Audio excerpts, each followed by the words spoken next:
प्रभु तेरी वाणी जीवन की रोटी, नैनों की ज्योति अंधेरा मिटाती।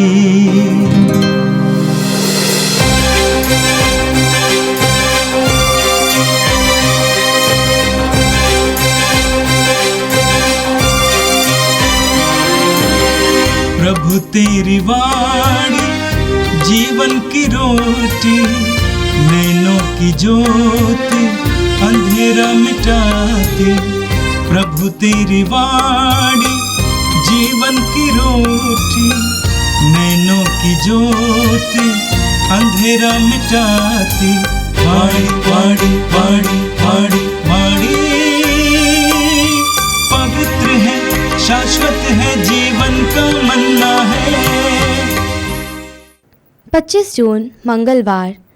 पहला पाठ राजाओं का दूसरा ग्रंथ, अध्याय 19, पद संख्या 9 से 11, 14 से 21, 31 से 36।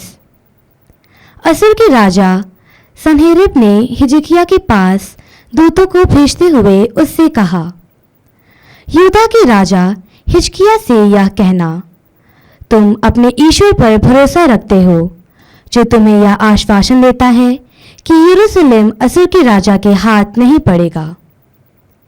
इस प्रकार का धोखा मत खाओ।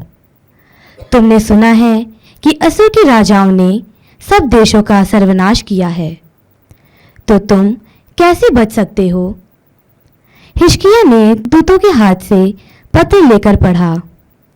इसके बाद उसने मंदिर जाकर उसे प्रभु के सामने खोलकर रख दिया। जब हिजकिय्याह ने प्रभु से इस प्रकार प्रार्थना की, हे प्रभु इज़राइल के ईश्वर, तू केरुबिम पर विराजमान है, तू पृथ्वी भर के सब राज्यों का एकमात्र ईश्वर है। तूने स्वर्ग और पृथ्वी को बनाया है। हे प्रभु तू कान लगाकर सुन, हे प्रभु तू आंखें खोलकर देख। सन्हेरिब ने शब्द सुन जिनके द्वारा उसने जीवंत ईश्वर का अपमान किया है। हे प्रभु यह सच है कि असुर के राजाओं ने राष्ट्रों का सर्वनाश किया और उनके देवताओं को जलाया है। वे देवता नहीं बल्कि मनुष्यों द्वारा लकड़ी और पत्थर की मूर्तियां हैं, इसलिए वे इन्हें नष्ट कर सके। हे प्रभु हमारे ईश्वर, हमें अपने पंजों से छुड़ा, जिससे पृथ्वी भर के राज्य यह स्वीकार करे कि हे प्रभु तू ही ईश्वर है। उस समय आमोस के पुत्र इसायास ने हिजकिय्याह के पास यह कहला भेजा, प्रभु इज़राइल का राजा यह कहता है, मैंने असुर के राजा सन्हेरिब के विषय में तुम्हारी प्रार्थना सुनी है। सन्हेरिब के विरुद्ध प्रभु का कहना इस प्रकार है, सियोन की कुमारी पुत्री तेरा तिरस्कार और उपहास करती है। यरूशलेम की पुत्री तेरे पीठ पीछे सिर हिलाती है, क्योंकि यरूशलेम में से एक अवशेष निकलेगा और पर्वत सियोन से बीच बचे हुए लोगों का एक दल। विश्वमंडल में प्रभु का अन्याय प्रेम यह कर दिखाएगा। इसलिए असुर के राजा के विषय में प्रभु यह कहता है, वह इस नगर में प्रवेश नहीं करेगा और इस पर एक वार भी नहीं छोड़ेगा। वह डाल लेकर उसके पास नहीं भटकेगा और उसकी मोर्चाबंदी नहीं करेगा। यह जिस रास्ते से आएगा उसी से वापस जाएगा। वह इस नगर में प्रवेश नहीं करेगा। यह प्रभु की वाणी है, मैं अपने नाम पर अपने सेवक दाऊद के कारण यह नगर बचाकर सुरक्षित रखूंगा। उसी रात प्रभु के दूत ने आकर असुर के राजा के शिविर में 1,25,000 लोगों को मारा। प्रातःकाल में सब मरकर पड़े हुए थे। असुर का राजा सन्हेरिब शिविर उठाकर अपने देश लौटा और निनवे में रहा। यह प्रभु की वाणी है। संत मत्ती के अनुसार पवित्र सुसमाचार अध्याय 7 वाक्य संख्या 6 और वाक्य संख्या 12 से लेकर 14 तक। पवित्र वस्तु कुत्तों को मत दो और अपने मोती सुअरों के सामने मत फेंको, कहीं ऐसा ना हो कि वे अपने पैरों तले कुचल दे और पलटकर तुम्हें फाड़ डाले। दूसरों से अपने प्रति जैसा व्यवहार चाहते हो तुम भी उनके प्रति वैसा ही किया करो, यही संहिता और नबियों की शिक्षा है। संकरे द्वार से प्रवेश करो, चौड़ा है वह फाटक और विस्तृत है वह मार्ग जो विनाश की ओर ले जाता है, उस पर चलने वालों की संख्या बड़ी है। किंतु संकरा है वह द्वार और संकीर्ण है वह मार्ग जो जीवन की ओर ले जाता है, जो उसे पाते हैं उनकी संख्या थोड़ी है। यह प्रभु का पवित्र सुसमाचार है। ख्रिस्त प्रभु की जय। यीशु में मेरे प्रिय भाई और बहनों, आज का पहला पाठ राजाओं के दूसरे ग्रंथ से लिया गया है। आज के पहले पाठ में हम लोग देखते हैं कि राजा हिजकिय्याह के सामने एक बड़ी चुनौती आ जाती है। असुर के राजा उन्हें धमकाने की कोशिश करता है, उनके राज्य को सर्वनाश करने का संदेश अपने दूतों के हाथों भेजता है।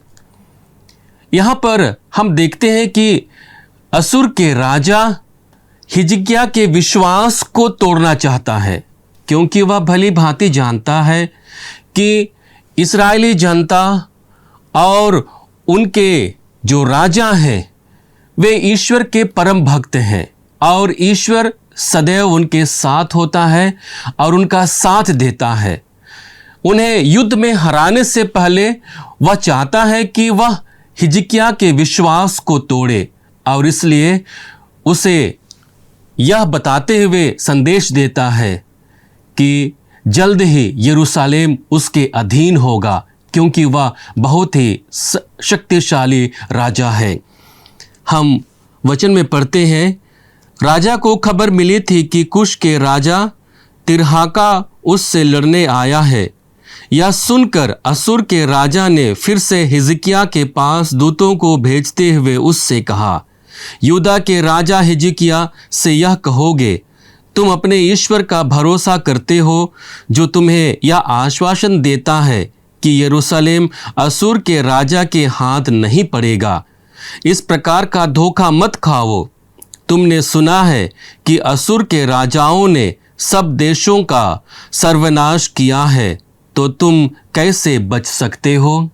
यहाँ पर सबसे बड़ी बात यह है कि असुर के राजा यह जानता था कि ईश्वर उनके साथ रहता है और उनके विश्वास को तोड़ने का बस एक ही वजह हो सकती है, उसे धमकाना या फिर उसे डराने की कोशिश करना। और ऐसा करने की प्रक्रिया में वह राजा हिजकिय्याह के सामने अपने दूत को भेजता है उनके विश्वास को तोड़ने के लिए। लेकिन हम देखते हैं कि राजा हिजकिय्याह यहाँ पर भयभीत नहीं होता है। वह उसी पत्र को मंदिर में लेकर के जाता है और ईश्वर के सामने रखते हुए वह अपनी प्रार्थना को कहता है। इसका प्रमाण यह है कि अब तक राजा हिजकिय्याह को ईश्वर पर भरोसा था, उसे विश्वास था कि जिस ईश्वर ने उनका साथ दिया है, उनके पूर्वजों का साथ दिया है, वही ईश्वर अब उनका भी साथ देगा और इस असुर के राजा के दमन से उन्हें मुक्त करेगा। हिजकिय्याह ने दूतों के हाथ से पत्र लेकर पढ़ा। इसके बाद उसने मंदिर जाकर उसे प्रभु के सामने खोलकर रख दिया। तब हिजकिय्याह ने प्रभु से इस प्रकार प्रार्थना की, प्रभु इस्राएल के ईश्वर, तू केरुबिम पर विराजमान है, तू पृथ्वी पर के सब राज्यों का एकमात्र ईश्वर है। तूने स्वर्ग और पृथ्वी को बनाया है। प्रभु तू कान लगा कर सुन, प्रभु तू आंखें खोल कर देख, सन्हेरीब के शब्द सुन जिनके द्वारा उसने जीवंत ईश्वर का अपमान किया है। यहाँ पर हम देखते हैं कि राजा हिजकिय्याह सबसे पहले उस पत्र को प्रभु के सामने रख देता है। अपने भावी संकटों को, अपने भावी दुखों को वह ईश्वर के सामने रखते हुए वह ईश्वर की योजना को अपने जीवन में साकार होने देता है। वह ईश्वर की महिमा को अपने जीवन में हाँ कहता है। वह ईश्वर के राज्य सत्ता को अपने जीवन में हाँ कहता है। और इस प्रकार की प्रार्थना जब राजा हिजकिय्याह अपने प्रभु के सामने, अपने ईश्वर के सामने रखता है तो उसे बल मिलता है और वह कहता है कि तू प्रभु अपनी आँखों से असुर के राजा की धमकियों को सुन, अपनी कानों से उनके धमकियों को सुन और अपने महिमा को हमारे बीच प्रकट होने दे। आगे हम वचन में पढ़ते हैं, प्रभु यह सच है कि असुर के राजाओं ने राष्ट्रों का सर्वनाश किया है और उनके देवताओं को जलाया है। वे देवता नहीं बल्कि मनुष्य द्वारा निर्मित लकड़ी और पत्थर की मूर्तियां मात्र थे, इसलिए वे उन्हें नष्ट कर सके। प्रभु हमारे ईश्वर हमें उसके पंजे से छुड़ा, जिससे पृथ्वी भर के राज्य यह जान जाए कि प्रभु तू ही ईश्वर है। संभवतः राजा हिजकिय्याह के पास भी बड़ी सेना थी।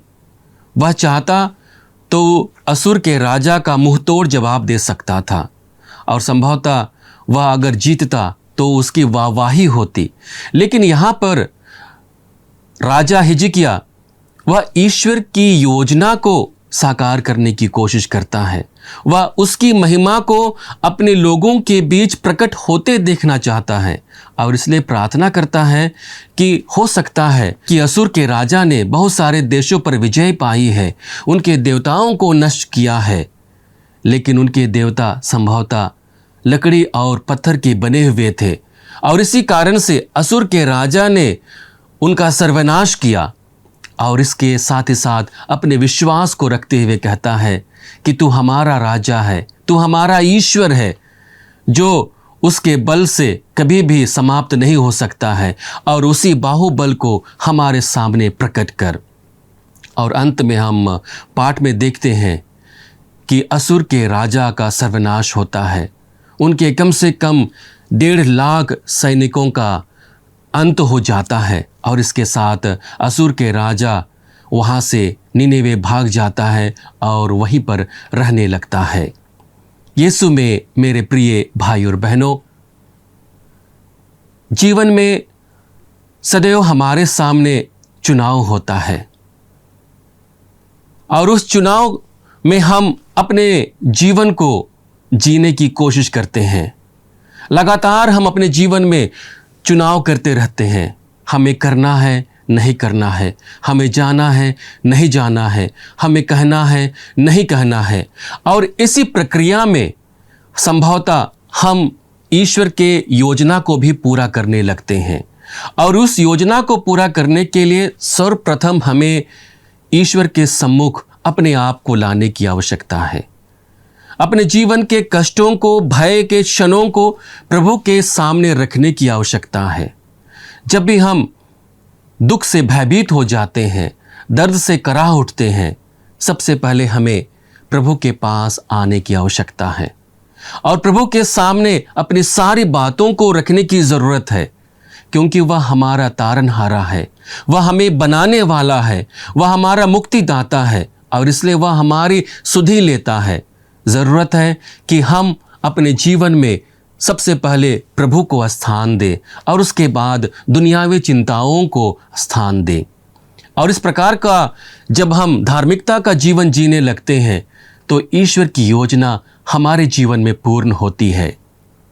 यदि हम अपने जीवन को परख कर देखें और वर्तमान के जीवन को यदि हम जांच कर देखें तो संभवतः हमारे जीवन के हर एक दिन के चुनाव पर आधारित ही हमारा वर्तमान का जीवन है। यदि हमने चुनाव करते हुए ईश्वर को प्रथम स्थान दिया और ईश्वर की योजना को पूरा करने की कोशिश की तो हमारा वर्तमान का जीवन अच्छा रहेगा, हम ईश्वर की ओर अभिमुख होते रहेंगे। लेकिन वहीं दूसरी ओर जब हम संसार के अधीन होकर, अपने स्वार्थ के अधीन होकर जब हम अपने निर्णय को लेते हैं, तो बहुत बार हमारे जीवन में उदासी और हताशा हो जाती है। हमें चाहिए कि हम राजा हिजकिय्याह की भांति जब भी संघर्ष करने लगे, जब भी हमारे जीवन में कोई संघर्ष आए, तो हम प्रभु के सामने आए और उस समय हम प्रभु से प्रार्थना करें और प्रभु हमारी सुधि लेगा और हमारी हर एक आवश्यकताओं को, ज़रूरतों को पूरा करेगा। आज के सुसमाचार में भी प्रभु हमें चुनाव करने के लिए कहते हैं, संकरे मार्ग को चुनने के लिए, जिस पर बहुत कम लोग चलते हैं और चलने का अवसर उन्हें प्राप्त होता है। यह चुनाव उन्हें करना है क्योंकि वह उन्हें अनंत जीवन की ओर लेकर चलेगा। जो मार्ग अच्छा है, जो मार्ग चौड़ा है, उस पर बहुत सारे लोग मिलेंगे और जो मार्ग हमें मृत्यु की ओर संभवतः लेकर चलेगा। और उसके पहले हमें प्रभु आज अपने वचन में 3 बातों को रखते हैं। सबसे पहले पवित्रकरण के विषय में अपनी बातों को रखते हुए हमें प्रभु आगाह करते हैं कि हमें अपनी पवित्रता को महत्व देना है। पवित्रता का महत्व हमारे जीवन में महत्वपूर्ण होता है और उसे हमें समझने की बात है। और उसे समझाते हुए यहाँ पर प्रभु कहते हैं, पवित्र वस्तु कुत्तों को मत दो और अपने मोती सुअरों के सामने मत फेंको, कहीं ऐसा ना हो कि वे उन्हें अपने पैरों तले कुचल दे और पलटकर तुम्हें फाड़ डाले। जीवन में पवित्र अपवित्र दोनों चीज़ों का समागम होता है और दोनों चीज़ों के प्रभाव में हम होते हैं। लेकिन यहाँ पर प्रभु हमसे कहना चाहते हैं कि तुम्हारी जो पवित्रता है वह बाहरी अपवित्रता से प्रभावित ना हो। उसे कैसे जीना है, उसे कैसे अपने जीवन को संचालित करना है और उसे अपने जीवन में कैसे अंगीकृत करना है, यह हमें जानने की ज़रूरत है। और यदि हम इसे जानते हैं तो पवित्र वस्तु और अपवित्र वस्तु, हमारे जीवन से संबंधित पवित्र चीज़ें और अपवित्र चीज़ों पर हम फर्क करना समझ जाते हैं और यही समझ हमारी पवित्रता को और अधिक प्रखर बनाती है और अधिक मजबूत बनाती है। दूसरी महत्वपूर्ण बात को कहते हुए हमसे प्रभु अपने स्वर्णिम नियम के बारे में कहते हैं। स्वर्णिम नियम वह है जो हमें प्रेम से ओत-प्रोत करता है, जो हमें भाईचारा प्रेम में जीने के लिए आगे बढ़ाता है। हम वचन में पढ़ते हैं, दूसरों से अपने प्रति जैसा व्यवहार चाहते हो तुम भी उनके प्रति वैसा ही किया करो, यही संहिता और नबियों की शिक्षा है। यहाँ पर प्रभु संहिता और नबियों की शिक्षाओं को लेकर हमारे सामने चुनाव करने का एक अवसर देते हैं।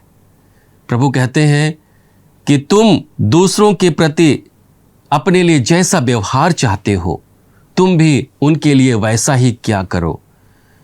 हम इससे लगातार संघर्ष करते हैं। ये मानवीय स्वभाव है कि हम अपने जीवन में सब कुछ अच्छा होना और अच्छा होता हुआ पाना चाहते हैं और वहीं दूसरे के जीवन में क्या होता है, कैसे होता है, हम दूसरों के लिए क्या प्रभाव डालते हैं, ये उतना महत्वपूर्ण नहीं होता है। लेकिन यहाँ पर प्रभु भाईचारे के महत्व पर प्रकाश डालते हुए हमें एक ऐसी आध्यात्मिकता की ओर आगे बढ़ने के लिए चुनौती देते हैं कि हमें अपने लिए जैसा व्यवहार दूसरों से अपेक्षा करते हैं वैसे ही हमें दूसरों के लिए भी लगातार करते रहने की ज़रूरत है। भातृ प्रेम के विषय में संत पौलुस अपने पत्र में रोमियों को लिखते हुए कहते हैं कि किस प्रकार से सभी आज्ञाओं का सार भातृ प्रेम है, चाहे वह ईश्वर की 10 आज्ञा ही क्यों ना हो। यदि हम उसे समुचित रूप से और संगठित रूप से यदि हम विचार करें तो सारी आज्ञाओं का सार होगा अपने भाई बहनों को प्यार करो। हम रोमियों के नाम संत पौलुस के पत्र अध्याय 13 वाक्य संख्या 8 और उसके आगे में पढ़ते हैं, जहाँ पर वचन कहता है, भातृ प्रेम का ऋण छोड़कर और किसी बात में किसी के ऋणी ना बने। जो दूसरों को प्यार करता है उसने संहिता के सभी नियमों का पालन किया है। यहाँ पर संत पौलुस हमें भली भांति बता देना चाहते हैं, साफ साफ बता देना चाहते हैं कि भातृ प्रेम का ऋणी होकर तुम किसी और चीज का ऋणी मत बनो, और उस प्रेम को जीते हुए तुम संहिता के सारे नियमों का पालन करते हो। व्यभिचार मत करो, हत्या मत करो, चोरी मत करो, लालच मत करो। इनका तथा अन्य सभी दूसरी आज्ञाओं का सारांश यह है, अपने पड़ोसी को अपने समान प्यार करो। हम मार्कुस के सुसमाचार अध्याय 12 वाक्य संख्या 29 से लेकर 31 में सबसे बड़े नियम के बारे में पढ़ते हैं, जहां पर प्रभु पहले नियम में ईश्वर को प्यार करने के लिए और दूसरे नियम में अपने पड़ोसी को प्यार करने के लिए सिखाते हैं। और संत मार्कुस कहते हैं कि यही सबसे बड़ी आज्ञा है।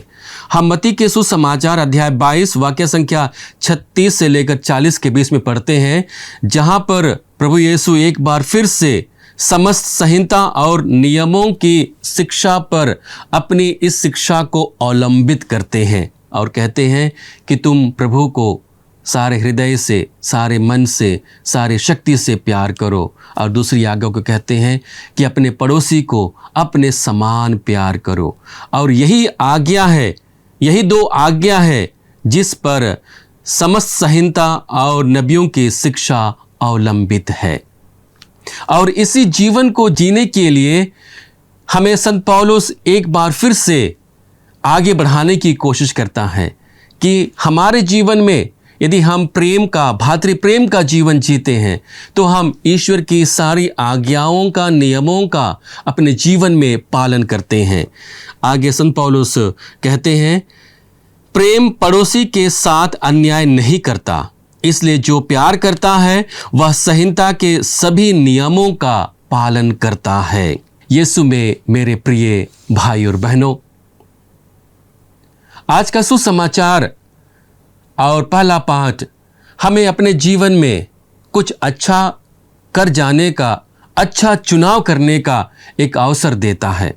आइए जब हम इन वचनों पर मनन चिंतन कर रहे हैं, हम प्रभु से बल मांगे कि प्रभु हमें अच्छे चीज़ों का चुनाव करने के लिए, पवित्र चीज़ों का चुनाव करने के लिए, पवित्रता में आगे बढ़ने के लिए, दूसरों को प्यार करने के लिए, भातृ प्रेम में फलने फूलने के लिए और कठिन मार्ग का चुनाव करने के लिए और उस पर सदैव बने रहने के लिए हमें प्रभु बल दे, ताकि हम अपने जीवन के द्वारा एक अच्छे क्रिस्तीय जीवन को जी सकें। न केवल हम एक अच्छे क्रिस्तीय जीवन को जी सकें, बल्कि उस जीवन को जीते हुए हम अपने भाई बहनों के लिए भी एक प्रेरणा का स्रोत बन पाएं। हे सर्वशक्तिमान पिता परमेश्वर, हम धन्यवाद देते हैं प्रभु आज के सुंदर दिन के लिए। तुझसे मिले हुए हर एक वरदानों के लिए पिता धन्यवाद देते हैं। धन्यवाद पिता तेरे पुत्र हमारे प्रभु यीशु ख्रिस्त के लिए, जो हमारे जीवन को प्रेम में बनाने का एक स्वर्णिम नियम बता रहे हैं। प्रभु, जिस नियम के आधार पर हम अपने आध्यात्मिकता को आगे बढ़ा सकते हैं, प्रभु हम तुझसे बल मांगते हैं कि हम सदैव प्रेम में, दूसरों के सम्मान में, दूसरों को आदर करने में हम लगातार आगे बढ़ते जाएं। प्रभु, जब भी हमारे जीवन में दुख कष्ट आए, समस्याएं आए, पीड़ाएं आए, प्रभु सबसे पहले हम तेरे सम्मुख आए और तेरी योजना के लिए उन सबों को स्वीकार करते हुए तो तेरे बताए हुए मार्ग पर हम चल सके। प्रभु, आज विशेष रूप से हमारे उन भाई बहनों के लिए प्रार्थना करते हैं जो कष्ट में हैं, जो दुख में हैं, जो प्रेम करना भूल गए हैं, जो क्रोधित हैं, जो दुखी हैं। प्रभु, तू उनके जीवन को स्पर्श कर, तेरे प्रेम को उन पर प्रकट कर, तेरे पुत्र को उनके जीवन में भेज, तेरी आत्मा को उनके जीवन में भेज, ताकि वे तेरे प्रेम को पहचानते हुए अपने जीवन से प्यार कर सकें, तुझसे प्यार कर सकें, अपने भाई बहनों को प्यार कर सके और तुझसे प्यार कर सके, और इस भांति एक अच्छे क्रिस्तीय जीवन को जीते हुए स्वर्ग राज्य की ओर आगे बढ़ सके। हम यह प्रार्थना करते हैं हमारे प्रभु क्रिस्त के द्वारा, आमीन। प्रभु तेरी वाणी जीवन की रोटी, नैनों की की ज्योति अंधेरा मिटाती, वाणी वाणी वाणी वाणी वाणी। पवित्र है, शाश्वत है, जीवन का मन्ना